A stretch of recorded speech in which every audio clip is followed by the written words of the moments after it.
So troops, another day, another glorious adventure here with my dad, M&M Vlogs. And as you can all see, a very clean place and a lot of people here in the area. Now you can see buses, a lot of things.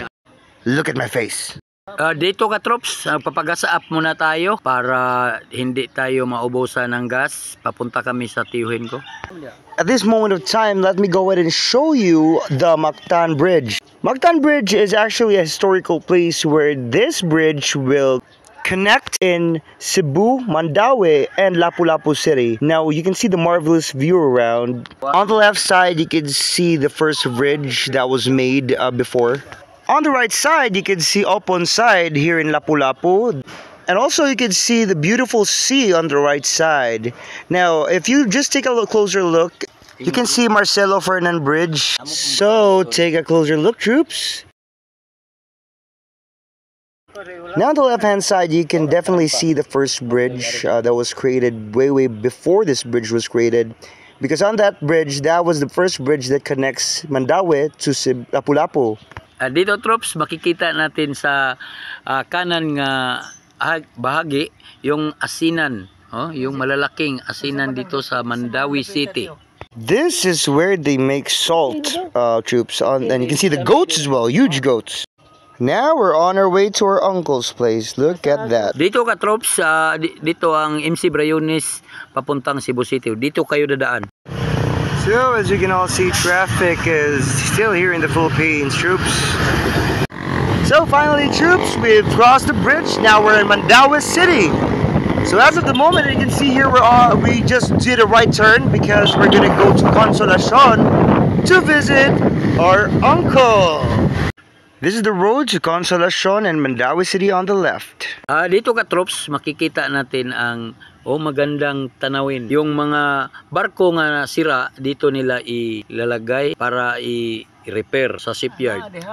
And in here, troops, you can see a small island in the middle. And of course, a hut floating on the sea. Dito ka troops, bibili tayo ng tinapay para kakainin namin sa tiyuhin ko. In here, troops, you can see students trying to practice a dance. So as you can see, troops, we're currently already in Consolacion, and you can see the mangroves, man-made lakes.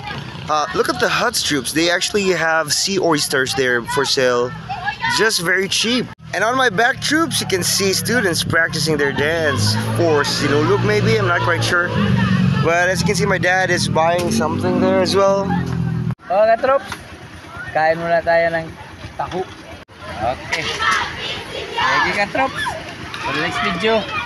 Look at that, troop. So delicious! You can see my second car right here, parked, troops. These are the oysters that I was talking about a while ago, troops. Very fresh. Ma'am, how much?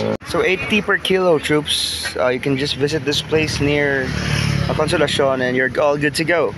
So troops, as you can all see, we've already arrived in Maglasang Bridge. This in Consolacion. This is the place where our uncle lives in. So you can see the cow right here, troops. Very big cow. So at this moment, you can see the green grass of home. Oh, I mean mangroves, troops. And this is the place of my uncle. Hi, uncle! Say hi to our vlog! Okay, mga ka-troops. So, troops, I'd like you to all to be welcome in our uncle's place. Say hi to my uncle, Cole! Uncle, say hi to the vlog!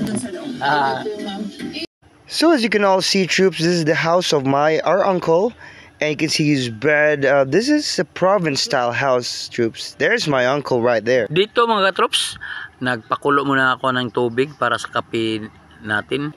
Coffee time! Delicious bread! So here, troops, you can see our uncle's place. Hi, Uncle!